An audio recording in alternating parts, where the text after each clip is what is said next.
اما بعد فاعوذ باللہ من الشیطان الرجیم بسم اللہ الرحمن الرحیم۔ پڑھیے الصلاۃ والسلام علیک یا رسول اللہ وعلی آلک واصحابک یا حبیب اللہ۔ الصلاۃ والسلام علیک یا نبی اللہ وعلی آلک واصحابک یا نور اللہ۔ نویت سنت الاعتکاف۔ پیارے پیارے اسلامی بھائیوں اور مدنی چینل کے ناظرین، سوشل میڈیا کے ناظرین، الحمدللہ عز و جل جمعہ کا دن ہے۔ اللہ کی رحمت سے ہم ایک بار پھر جامع مسجد فیضان غوث اعظم میں شام موجود ہیں۔ اللہ کریم ہم سب کا جمع ہونا اپنی بارگاہ میں قبول فرمائے اور آج کے دن کی برکتیں ہم سب کو نصیب فرمائے۔ درود پاک پڑھنے کے بے شمار فضائل و برکات ہیں۔ کعبے کے بدر الدجا، طیبہ کے شمس الضحیٰ صلی اللہ تعالیٰ علیہ وسلم کا فرمان عالی شان ہے، کل کلام لا یذکر اللہ تعالی فیہ فیبدأ بہ وبالصلاۃ علی فہو اقطع ممحوک من کل برکہ۔ میرے آقا فرماتے ہیں ہر وہ بات جو اللہ پاک کے ذکر اور مجھ پر درود پاک بھیجے بغیر شروع کی گئی وہ ہر برکت سے محروم و خالی ہے۔ ہمیں کوشش کرنی چاہیے جب بھی کوئی بات کرنے لگیں، کہیں کوئی آپ کی کوئی میٹنگ ہے، اللہ کا کچھ ذکر کر لیں، کچھ درود پاک پڑھ لیں۔ آپ کہیں نیکی کا کام شروع کر رہے ہیں، اللہ اور اس کے رسول کے ذکر سے اس کو شروع کریں، اللہ پاک اس کام میں برکت ڈال دے گا۔ آسان طریقہ کیا ہے؟ ہر نیک اور جائز کام سے پہلے بسم اللہ الرحمن الرحیم پڑھیں، اللہ کا ذکر بھی ہو گیا، ساتھ درود پاک پڑھ لیں، الصلاۃ والسلام علیک یا رسول اللہ۔ اب بسم اللہ شریف اور درود پڑھنے میں دیر کتنی لگی؟ میرا خیال ہے 10 سیکنڈ بھی نہیں لگے، مگر اب اس کام میں برکت آ جائے گی۔ گھر سے نکل رہے ہیں تو اللہ کا ذکر کرتے ہوئے نکلیں، درود پاک پڑھتے ہوئے نکلیں، کاروبار پر جا رہے ہیں درود پاک پڑھتے ہوئے جائیں، اللہ کا ذکر کرتے ہوئے جائیں۔ تو ذکر و درود آپ کی زبان پر اگر جاری ہوگا تو نبی پاک نے کیا فرمایا کہ اگر یہ نہیں کریں گے تو وہ ہر برکت سے محروم و خالی ہوگی۔ چاہتے ہیں کہ برکتیں آئیں، رحمتیں آئیں، اللہ رسول کا ذکر جو ہے وہ اپنی زبان پر جاری کر دیں۔ میرے حضور کے صدقے کلام پاک میں بھی خدا نے بھیجی ہے آیت درود پاک پڑھو، دیا ہے حکم خدا نے یہ اپنے بندوں کو، پڑھو نبی پہ بکثرت درود پاک پڑھو۔ سب اولیاء و مشائخ تمام غوث و قطب یہ کر گئے ہیں نصیحت، درود پاک پڑھو۔ ایک بار محبت کے ساتھ درود پاک پڑھ لیں، صلو علی الحبیب صلی اللہ تعالی علی محمد صلی اللہ علیہ وسلم۔ ہر جمعے ایک اور حدیث پاک بھی کوشش کرتا ہوں بیان کروں تاکہ مزید یاد دہانی ہو جائے، مزید درود پاک پڑھنے کا شوق بڑھے کہ اللہ کے نبی علیہ الصلوۃ والسلام فرماتے ہیں، جس کا مضمون ہے کہ جو کوئی شخص جمعہ کے دن 200 بار درود پاک پڑھے اس کے 200 برس کے گناہ معاف کر دیے جاتے ہیں۔ ایٹ لیسٹ جمعے کو تو ہمیں کثرت سے درود پاک پڑھنا چاہیے۔ ایک بار پھر محبت کے ساتھ درود پاک، صلو علی الحبیب صلی اللہ تعالی علی محمد صلی اللہ علیہ وسلم۔ کوشش کرتے ہیں ہم جمعے کو جب یہاں بیان کی سعادت ملتی ہے تو ہم قرآن پاک کی کچھ آیتوں کی تلاوت کرتے ہیں، اس کا ترجمہ سنتے ہیں اور اس سے جو میسج ملتا ہے، جو پیغام ملتا ہے وہ سیکھنے کی کوشش کرتے ہیں۔ اللہ کریم قرآن مجید فرقان حمید میں ارشاد فرماتا ہے، پہلا پارہ ہے سورہ بقرہ ہے اور آیت نمبر ہے 62۔ ارشاد ہوتا ہے بسم اللہ الرحمن الرحیم، ان الذین آمنوا والذین ہادوا والنصارى والصابئین من آمن باللہ والیوم الآخر وعمل صالحا فلہم اجرہم عند ربہم ولا خوف علیہم ولا ہم یحزنون۔ اب اس آیت کا ترجمہ کیا ہے؟ آیت کا ترجمہ یہ ہے، ترجمہ قرآن، آسان ترجمہ قرآن، کنز العرفان۔ بے شک ایمان والوں نیز یہودیوں اور عیسائیوں اور ستاروں کی پوجا کرنے والوں میں سے جو بھی سچے دل سے اللہ پر اور آخرت کے دن پر ایمان لے آئیں اور نیک کام کریں تو ان کا ثواب ان کے رب کے پاس ہے، ان پر نہ کوئی خوف ہوگا اور نہ وہ غمگین ہوں گے۔ اب یہ بڑا خوبصورت یوں سمجھیے ایک سینیریو تھا، ایک زبردست یوں سمجھیے اس کے پیچھے پس منظر ہے۔ واقعہ ہے ایک ایسے صحابی کا جو تمام صحابہ میں سب سے لمبی عمر جن کو ملی، اور وہ صحابی ہیں حضرت سلمان فارسی رضی اللہ تعالیٰ۔ یاد یہ سب باتیں ہمیں پتہ ہونی چاہیے۔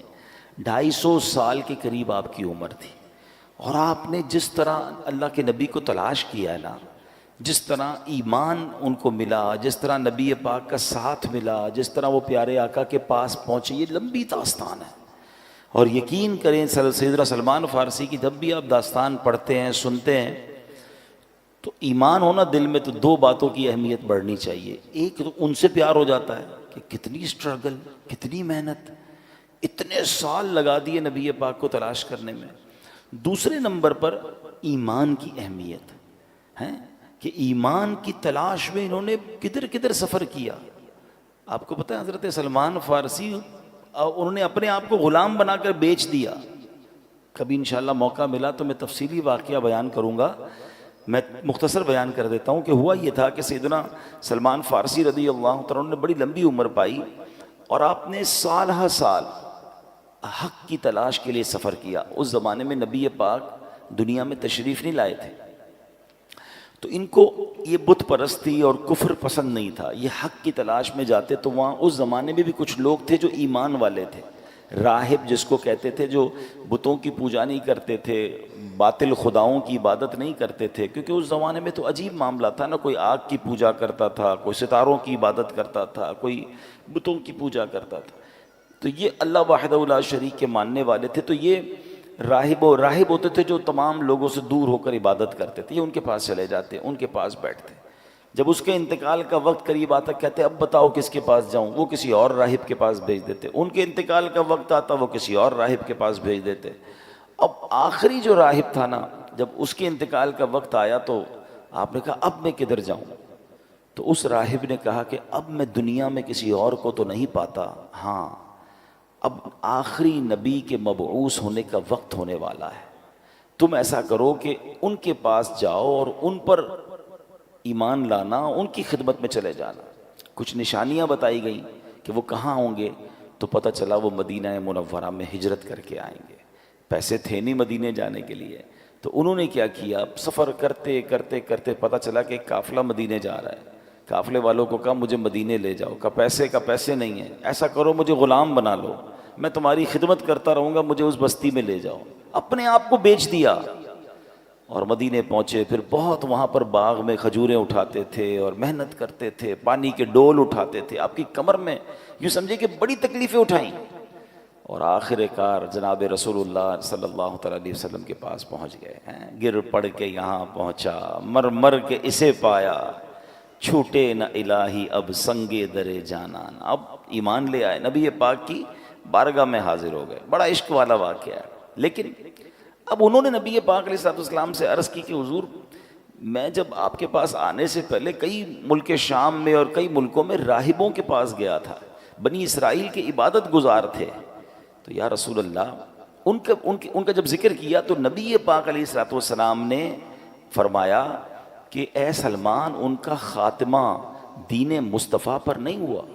پھر یہ قرآن پاک کی آیت نازل ہوئی، یعنی یہ جو میں نے آیت پڑھی نا، یہ ایکچولی ان راہبوں کے لیے نازل ہوئی۔ اب دوبارہ اس آیت کو سنیں، اللہ نے کیا فرمایا، ان الذین آمنوا والذین ہادوا والنصارى والصابئین من آمن باللہ والیوم الآخر وعمل صالحا فلہم اجرہم عند ربہم ولا خوف علیہم ولا ہم یحزنون۔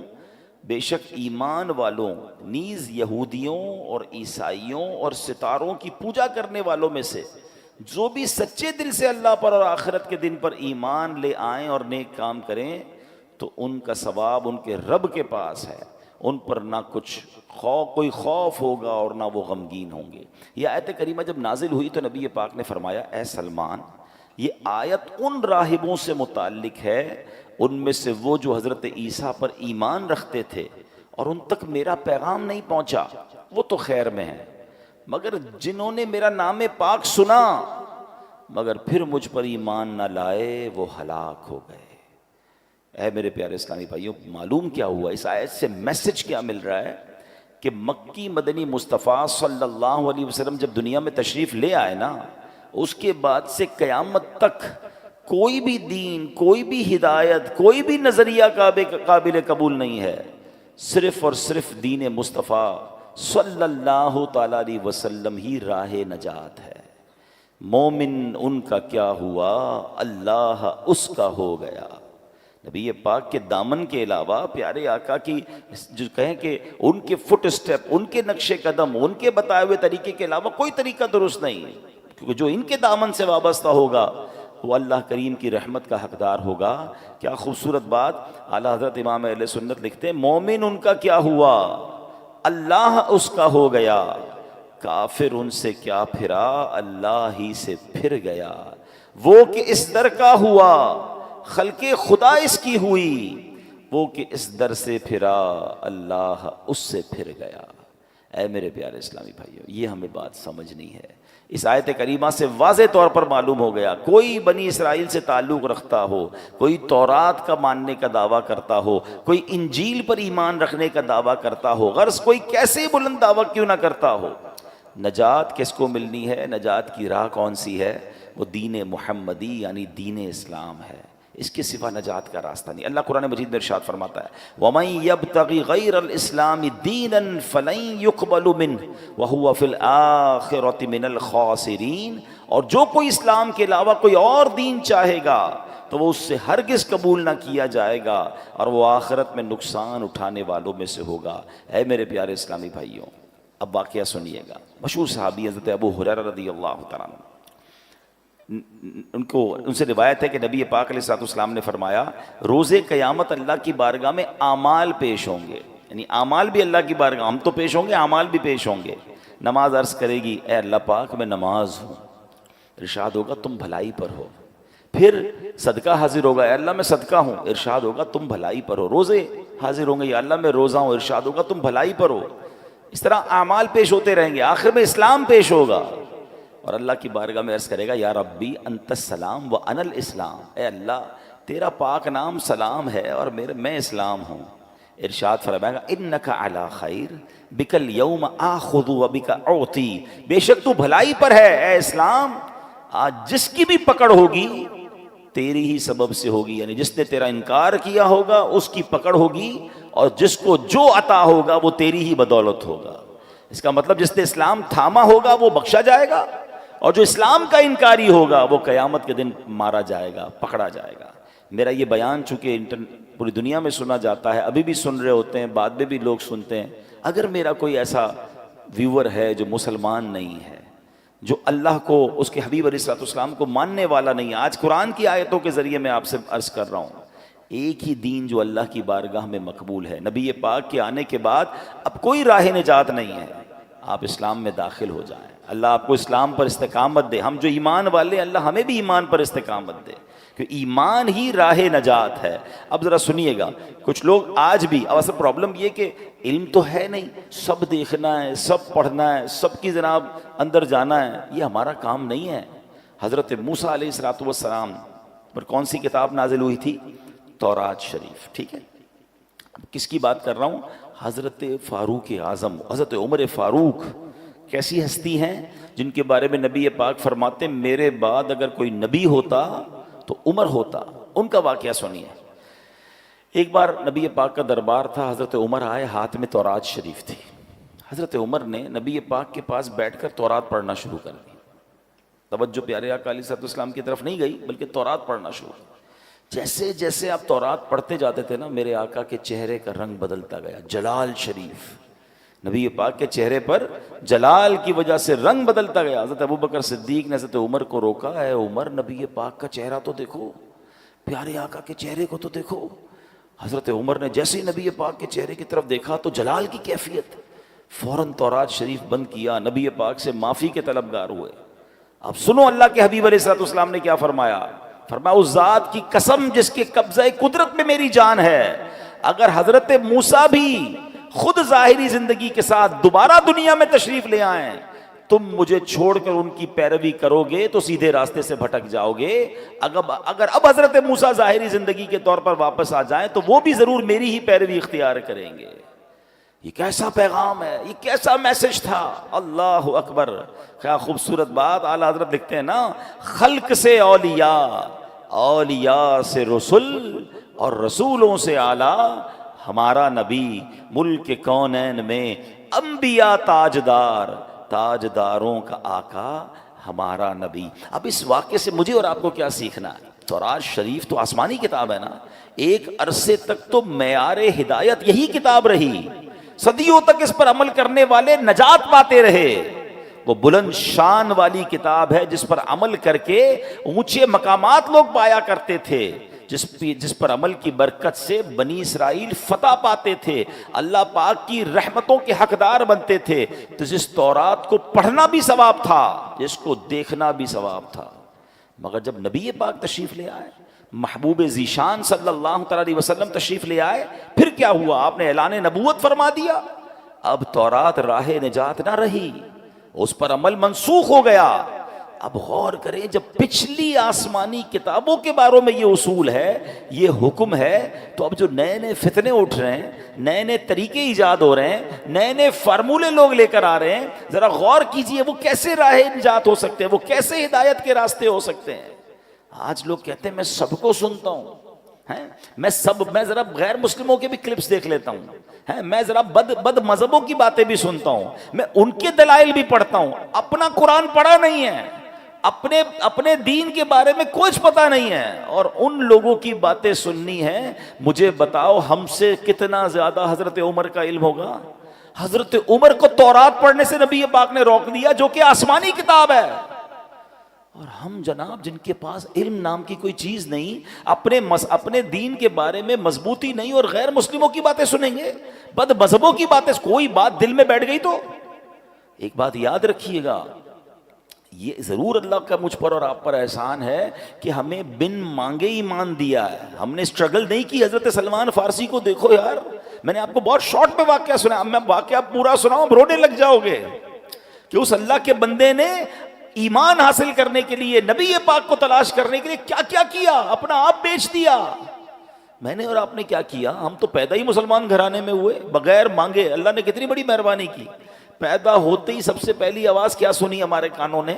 اللہ اکبر، اللہ اکبر. میرے ماں باپ مسلمان، میرے گھر میں اسلام. اللہ، کبھی سوچو اگر میں اور آپ کسی اور غیر مسلم خاندان میں پیدا ہو جاتے تو کدھر جاتے؟ کیا نہیں ہو سکتے تھے؟ کیا آج دنیا میں عیسائیوں کے بچے پیدا نہیں ہوتے؟ غیر مسلموں کے گھر میں بچے پیدا نہیں ہوتے؟ مجھے کیوں مسلمان گھرانے میں اللہ نے پیدا کیا بن مانگے؟ یہ کتنا بڑا اللہ کا احسان ہے. اچھا پھر ایک اور احسان، چلیں ایمان والا بنایا، اللہ کی بڑی مہربانی، اللہ تیرا شکر. مگر مجھے حضرت موسیٰ کا امتی بھی تو بنا سکتا تھا، حضرت عیسیٰ کا امتی بھی تو بنا سکتا تھا. اس زمانے میں بھی تو لوگ پیدا ہوئے تھے. یہ میں آخری نبی علیہ الصلوۃ والسلام کی امت میں پیدا ہو گیا. یہ کتنی بڑی مہربانی ہے. میں خدا کی قسم صحیح بتاؤں نا، صرف میں اور آپ ساری زندگی اسی بات کا شکر ادا کرتے جائیں تو زندگی ختم ہو جائے، شکر ادا نہیں ہو سکتا. کتنا بڑا مجھ پر احسان کر دیا. میری خوش قسمتی میں تیرا امتی، امتی تیری قسمت پہ لاکھوں سلام. یہ اللہ نے ہم پر مہربانی کی نا. لیکن اب ایک بات آپ سمجھ جائیے، ایمان والے تو بن گئے، مسلمان گھرانے میں پیدا تو ہو گئے، but we have no guarantee کہ ہم مسلمان ہی مریں گے. ہاں، ایمان بندہ قبول بھی کر سکتا ہے، اور بد قسمتی سے بدبختی غالب آ جائے تو اس کا ایمان اس سے چھن بھی سکتا ہے. ایمان کی فکر کرنی ہے، ایمان کی حفاظت کی دعائیں کرنی ہیں.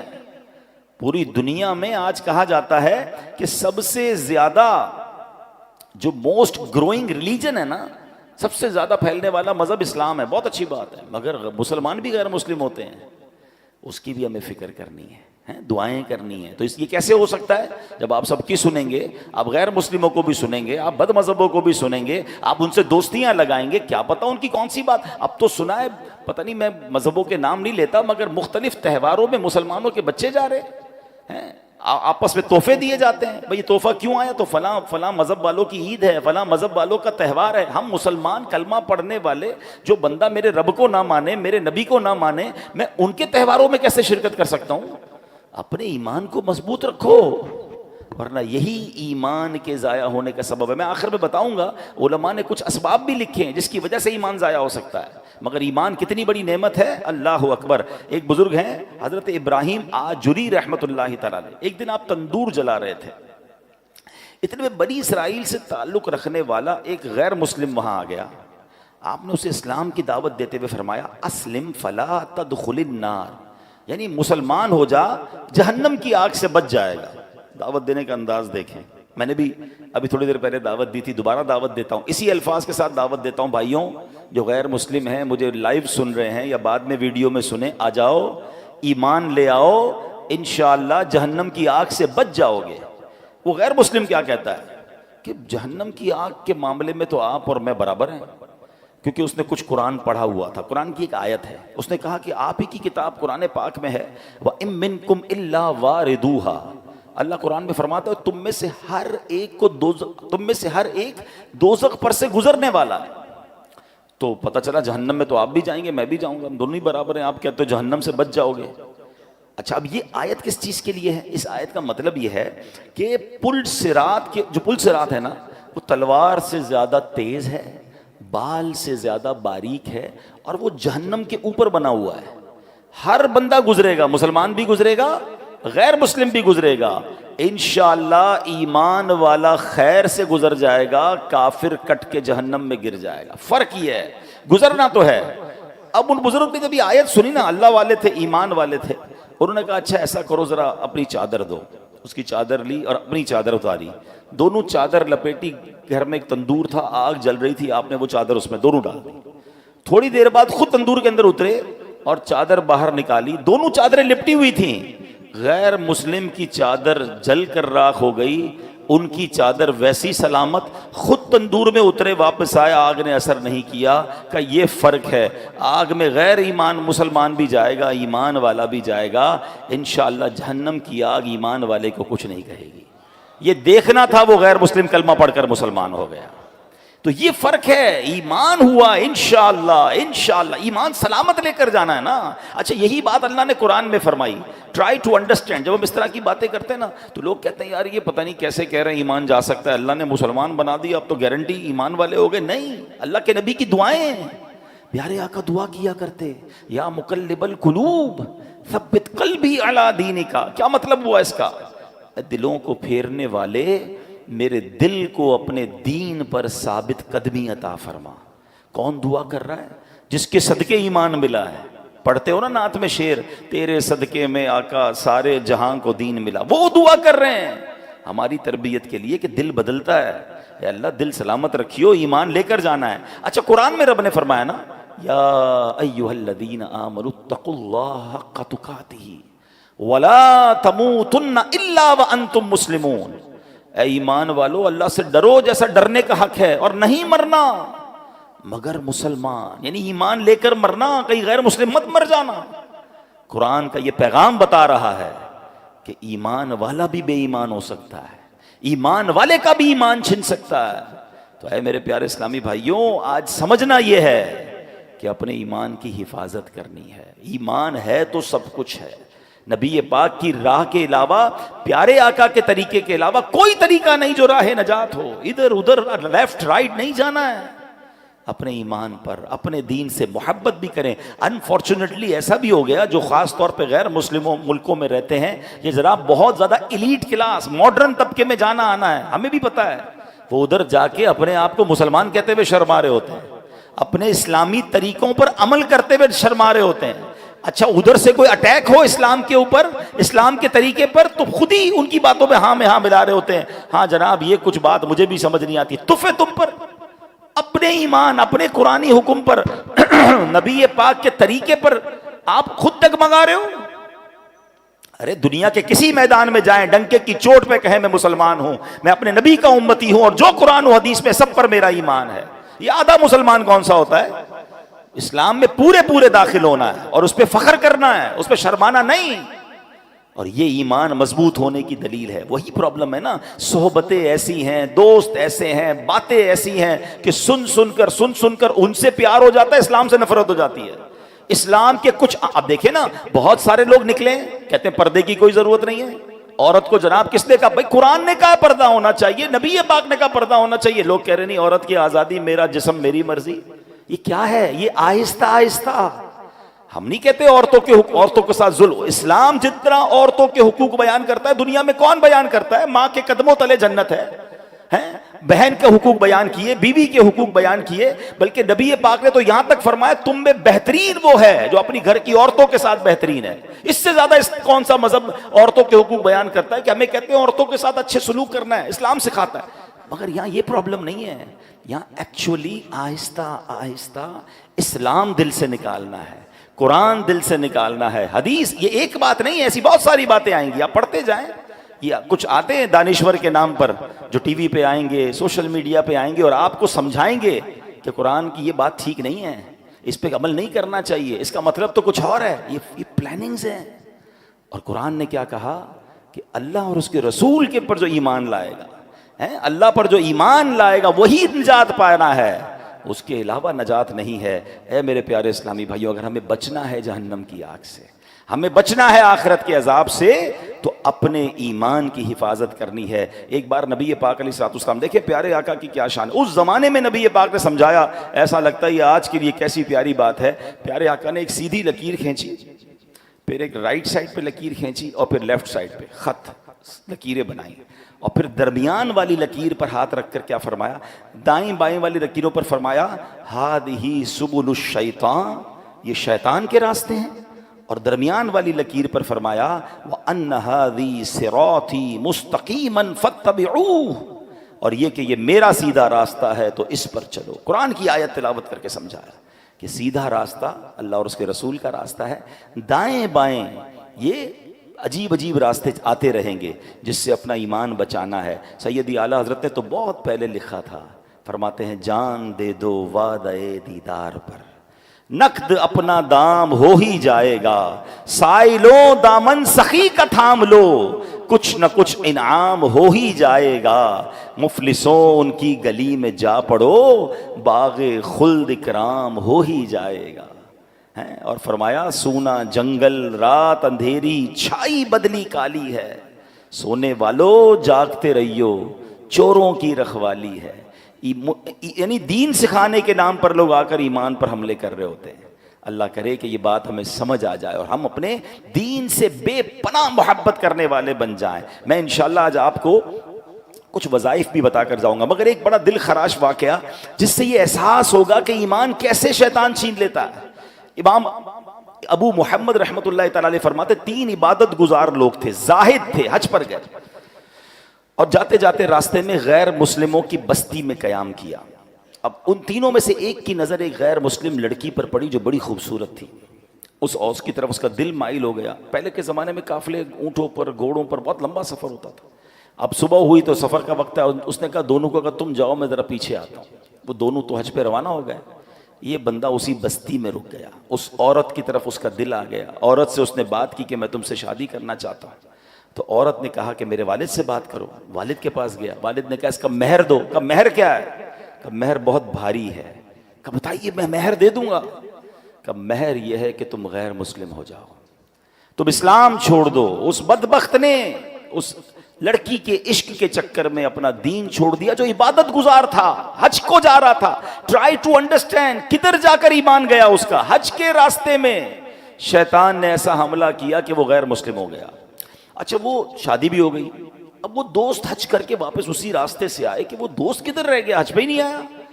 واپس آئے ڈھونڈتے ڈھونڈتے پتا چلا کہ وہ بندہ تو غیر مسلم ہو گیا تھا، مگر اس دوران اس کا انتقال بھی ہو گیا، یعنی بے ایمانی کی موت مرا۔ اس کی بیوی کو تلاش کیا، بیوی کو کہا قبر تو دکھاؤ، قبر پر گئے، وہاں دیکھا تو 2 بچے بھی تھے، اس کی بیوی تھی، سب رو رہے تھے۔ تو بیوی سے جب داستان سنی تو تو یہ بھی دو دوست تھے، رونے لگے کہ ایسا ہو گیا، اس کا ایمان ہی چلا گیا، بے ایمان مر گیا۔ عورت نے پتہ کیا بتایا؟ تو عورت نے کہا آپ کیوں رو رہے ہیں؟ کہا ہم اس کی عبادت کے گواہ ہیں، اس کے زہد اور تقوی کے گواہ ہیں، یہ بڑا نیک تھا، بڑا عبادت گزار تھا، ہمیں افسوس یہ اس کا ایمان چلا گیا۔ اللہ کی شان دیکھو، جب اس عورت نے اپنے سابقہ شوہر کی عبادت و تقوی کے بارے میں سنا، وہ عورت کلمہ پڑھ کر مسلمان ہو گئی۔ ہائے ہائے ہائے، یہ اللہ کی خفیہ تدبیر ہے کہ جس عورت کی وجہ سے اس نے ایمان ختم کیا، وہ عورت مسلمان ہو گئی، مگر اس عبادت گزار کا خاتمہ ایمان پر نہیں ہوا۔ ہم اللہ سے آج جمعے کے دن اس کے گھر میں بیٹھ کر دعا کرتے ہیں، اللہ ہمارے ایمان کی حفاظت رکھنا، اے اللہ ہمیں مرتے وقت کلمہ نصیب فرما، ہمیں برے خاتمے سے بچا، اے اللہ جب قبر میں جائیں اللہ ایمان سلامت لے کر جائیں۔ یہ دعائیں کرتے رہیں، مال سلامت رہے، کاروبار سلامت رہے، بچے سلامت رہے، پتہ نہیں کتنی دعائیں کرتے ہیں۔ میں نہیں کہتا نہ کرو، مگر ایمان کی بھی تو دعا کرو نا، سب سے بڑھ کر تو ایمان ہے، وہ ہماری دعاؤں میں ہی نہیں ہے۔ اب آخر میں آئیے، ایمان سلب ہونے والے وہ کچھ کام جس کی وجہ سے ایمان سلب ہو سکتا ہے، وہ کیا ہے؟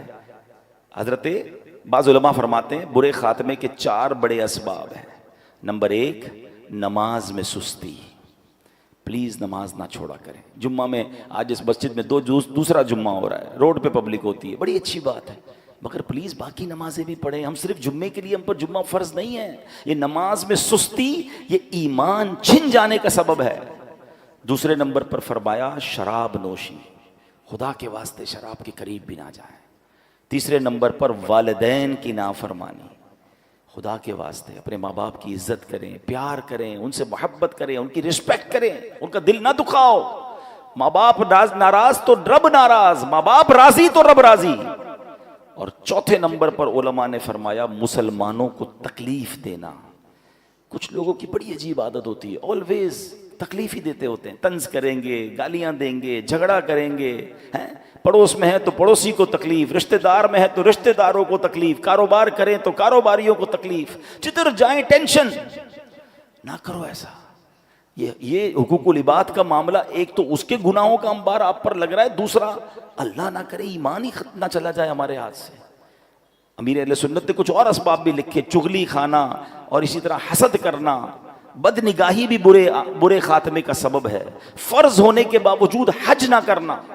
یہ تو نبی پاک کی حدیث ہے نا کہ جو استطاعت کے باوجود حج نہ کرے۔ حدیث کا خلاصہ ہے مجھے کوئی پرواہ نہیں وہ یہودی ہو کر مرے یا نصرانی ہو کر مرے۔ یہ کون کہہ رہا ہے؟ اللہ کے نبی فرما رہے ہیں حج فرض ہے پھر بھی حج نہیں کرتے۔ بس یار ذرا وہ بچی کی شادی کر لوں، ذرا گھر بنا لوں، ذرا کاروبار سیٹ کر لوں، خدا کے واسطے اگر آج مجھے کوئی ایسا میرا بھائی سن رہا ہے، میری کوئی ایسی بہن سن رہی ہے، لائیو سن رہے ہیں، اگر حج فرض ہے ابھی بھی دن ہے، فارم جمع ہو جائے گا، ابھی بھی جناب کسی گروپ والے سے رابطہ کریں، آپ کا فارم ہو جائے گا، فرض ادا کریں، حج فرض پورا کیے بغیر مر نہ جائیں۔ زندگی میں ایک ہی بار تو حج فرض ہے، اگر پیسے ہیں، استطاعت ہے، جو اس کی تفصیل ہے تو حج کر لیں۔ اور اب آخر میں آئیے میں آپ کو کچھ وظائف بھی بتاتا ہوں جو علماء نے لکھے کہ جو ایمان کی سلامتی کا انشاءاللہ ایمان کی سلامتی کا سبب بنیں گے، اور وہ کیا ہیں؟ ایمان پر خاتمے کے 3 اوراد، روزانہ 41 بار۔ یہ اعلیٰ حضرت امام اہل سنت نے ماشاءاللہ کوئی شخص حاضر ہوا کہ حضور میرے ایمان پر خاتمے کی دعا کر دیں، تو آپ نے دعا بھی فرمائی اور ارشاد فرمایا 3 وظائف دیے، 41 ٹائم روزانہ صبح کو یا حیو یا قیوم لا الہ الا انت، اول آخر درود شریف، اور 41 ٹائم ایک بار مل کر پڑھ لیں، یا حیو یا قیوم لا الہ الا انت۔ سوتے وقت اپنے سب اورات کے بعد جب سارے آپ ورد پڑھ لیں، وظائف پڑھ لیں، سورہ کافرون پڑھ لیا کریں، اور انشاءاللہ اس کے بعد کوئی گفتگو نہ کریں، سورہ کافرون کی تلاوت کر لیں، انشاءاللہ اس کا خاتمہ ایمان پر ہوگا انشاءاللہ۔ اچھا، پھر 3 بار صبح و شام ایک اور دعا ہے جس کا ورد کرنا ہے، اللہم انا نعوذ بک من ان نشرک بک شیئا نعلمہ ونستغفرک لما لا نعلم۔ انشاءاللہ یہ بھی پڑھیں گے تو اللہ نے چاہا ایمان پر خاتمہ ہوگا، اور بار بار کلمہ پاک پڑھتے رہا کریں۔ بڑا پرابلم ہے جناب، مرتے وقت سب کی تمنا ہے کہ اللہ مرتے وقت زبان پر کلمہ جاری ہو، مگر پورا مہینہ گزر جاتا ہے کلمہ نہیں پڑھتے۔ بھائی زبان کلمے کی عادی ہوگی تو مرتے وقت کلمہ نصیب ہوگا نا۔ تو میں بھی نیت کروں، آپ بھی نیت کریں، کم از کم روز کی ایک تسبیح لا الہ الا اللہ محمد الرسول اللہ۔